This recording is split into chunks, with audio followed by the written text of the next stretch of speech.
بسم اللہ الرحمن الرحیم۔ ناظرین، تصویر تو ہمیشہ ادھوری رہتی ہے۔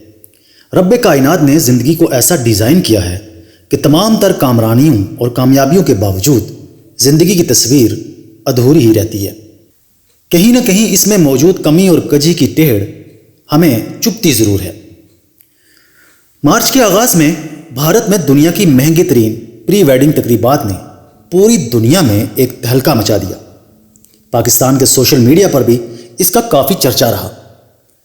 مکیش امبانی ایشیا کے امیر ترین کاروباری اور دنیا کے امیر ترین لوگوں میں 11ویں نمبر پر ہیں۔ وہ ریلائنس گروپ کے بانی اور چیئرمین بھی ہیں۔ اس تقریب میں مہمانوں کو 2500 ڈشز ناشتے، ظہرانے، شام کی چائے، عشائیے اور مڈ نائٹ ڈنر کے طور پر پیش کی گئیں۔ فلم انڈسٹری کے تمام سپر سٹار تقریب میں ناشتے دکھائی دیے۔ دنیا بھر سے نامور گلیمرس شخصیات کی موجودگی کی چکا چوند کے باوجود اس تقریب کا مرکز نگاہ دولہا انت امبانی تھے۔ تقریب کے دولہا انت امبانی اس وجہ سے بھی خبروں کا موضوع رہے کہ وہ ایک خطرناک بیماری کا شکار ہیں جس میں وزن بے تحاشا بڑھ جاتا ہے۔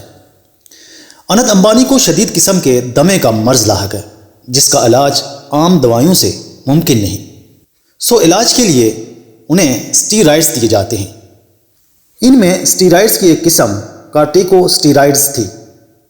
سٹیرائڈز کی یہ قسم وزن بڑھنے کا سبب بنتی ہے۔ اس سے انسان کی بھوک بے تحاشا بڑھ جاتی ہے، اتنی کہ وہ ہاتھی کی طرح کئی افراد کا کھانا اپنے پیٹ میں اڑھیلنے لگتا ہے۔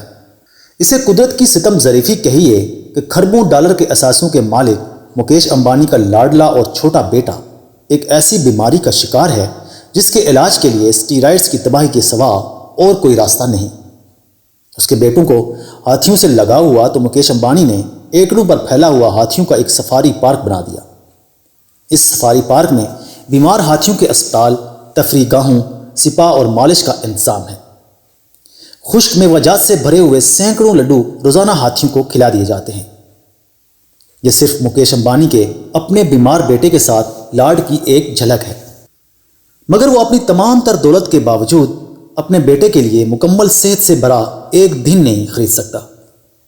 انت امبانی نے تقریب میں ہزاروں مہمانوں کے سامنے اپنے دل کی بات کرتے ہوئے کہا کہ میری زندگی پھولوں کی سیج نہیں رہی، بلکہ میں نے کانٹوں کے راستوں پر چل کر زندگی گزاری ہے۔ اس کا اشارہ اپنی خوفناک بیماری کی طرف تھا۔ اس نے کہا کہ میں بچپن ہی سے ایک ایسی بیماری کا شکار تھا جس میں میرے والدین نے میرا بہت ساتھ دیا۔ جب انت امبانی یہ باتیں کر رہا تھا تو کیمرے نے ایشیا کے سب سے امیر ترین شخص مکیش امبانی کے چہرے کو زوم کیا۔ اس کے گہرے سانولے رنگ میں ڈوبے خد و خال تکلیف سے پگھل رہے تھے اور آنکھوں سے آنسو رواں تھے۔ تکلیف اور بے بسی کے یہ آنسو کہ وہ کھربوں ڈالر کے اثاثوں کے باوجود اپنے بیٹے کے لیے مکمل صحت سے بھرا ہوا ایک دن نہیں خرید سکا۔ رب نے دنیا ایسی ہی بنائی ہے کہ تصویر ادھوری رہتی ہے۔ اسی ادھورے پن میں ہمیں اس ذات کا عکس دکھائی دیتا ہے جو ہمیشہ سے مکمل ہے۔